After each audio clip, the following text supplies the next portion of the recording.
Guess what? I did a new gouache painting just for me.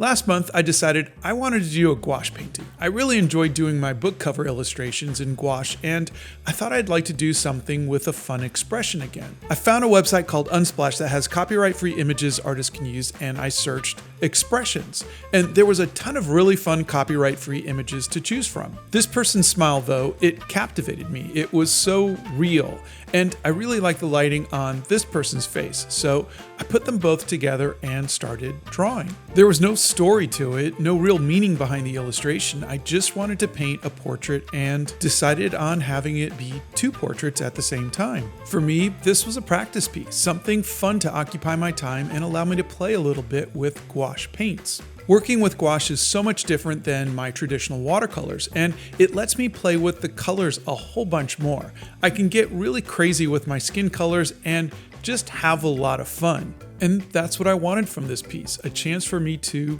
play. But as I got closer to finishing the person on the left, I was starting to enjoy painting their hair a bit more, as I tend to do. And I thought about maybe getting rid of the person on the right and just extending the hair across the rest of the piece. So I laid down some tracing paper and kind of sketched out what I was thinking. And here's where things got a bit interesting. I couldn't decide, so I asked all of you, remove the person on the right or keep them? And overwhelmingly, you all chose to keep them. But here's the fun part. A lot of you suggested that I have the hair flowing, but maybe wrapping around the person on the right. And I loved it. I thought it was such a cute idea, kind of the best of both worlds. I get to paint fun hair and a second person. So once I was done with the second portrait, I began extending the hair over and around the face of the person on the right. I love the fact that this little bit of creativity came from all of you.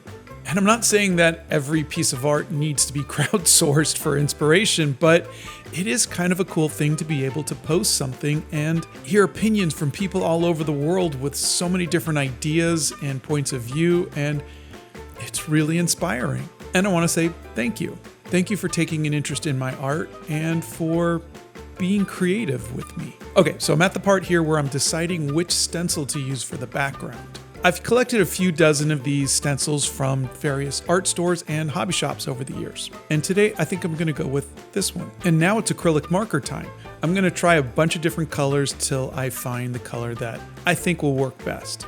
I don't want it to be too dark or bright or overly saturated because I don't want it to take away from the main character. And then a little bit of a black outline followed by a lighter outline. And I think I'm done. I did a painting just for me, because it made me happy, and I got really fun advice from all of you to make it better.